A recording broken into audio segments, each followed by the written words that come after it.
just lost my markers. I just connected a selfie with you. Oh, yeah. Yeah, absolutely. Not really, because I think you are the greatest thing that has ever happened on this internet. You have no idea how great you have made it. No, you have no idea how great you made my day.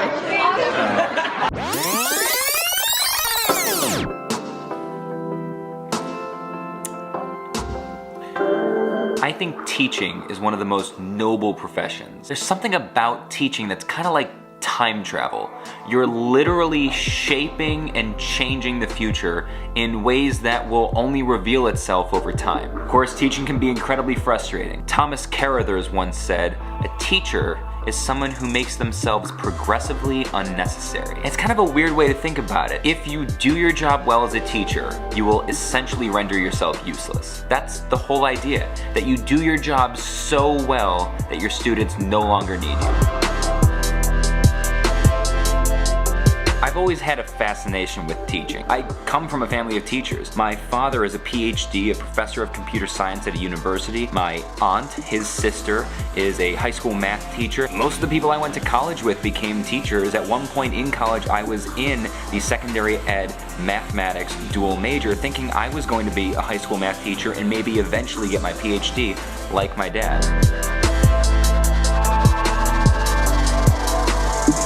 Kid, I used to teach my little brother. In my mom's house, we had a huge chalkboard on the wall of our playroom. My mom had set it up when we were kids, and I used to bring my little brother in there. Now he's 5 years younger than me. I'd set him up in a chair and I give him a notebook and a pencil, and I would get up at the chalkboard and I would teach him the math that I was learning. So he's like 8, I'm like 13, I'm doing high school math, he's barely doing middle school math. So I would be teaching him algebra and stuff, and I remember years later thinking, wow, I must have driven him bananas. But years later, he came home from school and he goes, you know what? We started learning algebra today. I knew everything already. Before the teacher even explained it, she couldn't believe it. She thought I was a genius because I remembered all those years ago when you used to sit me down in front of the chalkboard what you had taught me. Thanks for that. I'm doing well in math for the first time in my life. My brother did not inherit the math gene.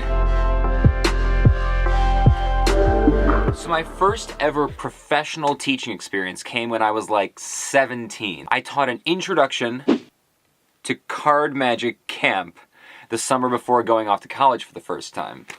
And it was a lot of fun. I managed to get 4 or 5 students to each pay $200 to take a 5-day camp for 2 hours a day and learn some basic card tricks that they could go do for their friends and family. But I ended up becoming a professional magician, not a teacher. So in my first couple of years of trying to make it as a professional magician, I resorted to teaching. I started teaching magic lessons at a local performing arts studio. You really get to know the kids and the families, and it was unbelievable to watch some of these kids go from very, very shy to developing, confidence in themselves through learning how to perform magic. But for better or worse, as my career took off and I really wasn't around as much anymore, kind of lost all that time I used to have for teaching. So what are you gonna do if you love teaching, but you don't have time to do it anymore? Well, for me, the answer was I started mentoring.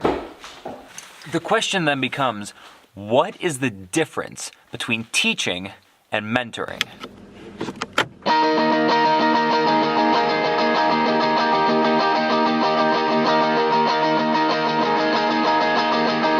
So basically what it comes down to is that teachers are paid, mentors are not. Now that doesn't mean that just because teachers are paid that they're not doing amazing work. They're doing amazing work, but it's their job. Teachers, whether they're a part-time or a private instructor or a full-time public school teacher, they have to teach even if they don't want to. And that's the point. Mentors choose to be there to help the people that they're mentoring. Now that's not to say that just because they're not getting paid, there's nothing in it for mentors. It's a relationship, and every relationship, no matter what, is a give and take. Every relationship must be reciprocal in some fashion. And that's why I'm so excited to be invited back to speak at the amazing organization that I'm heading to right now.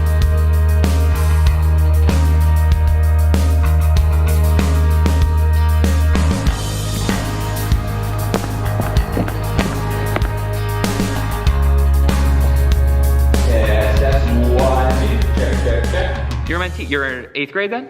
Oh, okay. Would you like to say hello to the camera? You don't have to if you don't want to. Sure. So, you are the first one here. Thank you for being here. What's your name? Katie. Katie with a K or a C? With a K. That's how I spell Brian, with a K. So that's good. First year in the program? So what's your favorite part as a mentee in the program? That I'll have people to be my friends at the high school when I get there. I like that. That's really cool. Katie, nice to meet you. High five. I'll see you from up there.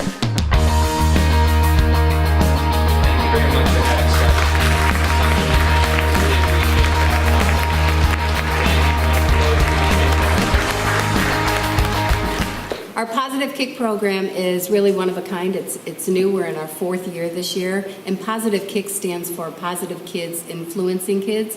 And so what we do is we connect an 11th grader at the high school with an 8th grader at the middle school, bring them together to help in the transition to the high school the following year so that they have a friend when they start there, helps them academically, socially, emotionally. It's a program that builds their confidence. We're really proud of it. It's the first year that our junior mentors have come up from being the mentee. So this is a pretty big year for us. The KICS program really does allow us as a district to focus on one of our primary goals, and that is to instill the sense of giving back. Our student mentors are able to give back to their mentees and carry that forward, and with the hope of them carrying on and being positive role models and friends and trusted advisors for the rest of their lives. That was a huge success. So the final point that I wanted to make about mentorship is that anybody can be a mentor. Not everybody can be a teacher because, again, teacher is an occupation. Teacher is something, whether it's part-time or full-time, it's something you get paid to do. Mentoring is something that if you are a parent or if you don't have kids, almost any age you are, whether you're a teenager mentoring someone in middle school or you're in your early 20s mentoring someone just heading into college or in high school, or someone like me, if you're 30 and you're mentoring someone like Nevin who's 20, right? He is an aspiring professional magician. He's starting to work in the field, and I've been taking him under my wing over the last year or so, trying to help him get to where he wants to be, doing something that I've already done, that I know about. So obviously I'm teaching him tricks and tools and things for magic, but what I'm there for is sometimes just to talk to him about his goals and dreams and aspirations. So he'll text me or he'll call me, or when I see him, he'll be like, I was thinking about doing this thing, and he'll just say something wild, right? Because he just got an idea. That's something I would like to achieve. Yeah, try that. That sounds good. Go for that. Or maybe if you want to do that, consider the steps, these steps that you might need to take along the way, and kind of nudge him and get him started on the right path. So mentoring is something that is incredibly fulfilling. You pour your heart and soul into helping one person, and you learn and grow from them as well. I've learned a lot from Nevin, and hopefully he's learned a lot from me. I don't have to show up. I could just stop talking to him. It would be rude. I mean, he helps me load in gear at some shows, but I could find somebody else to come load in gear for me. That's not why I'm hanging out with him. It is a give and take. It is about being open and being vulnerable and being available. Woo!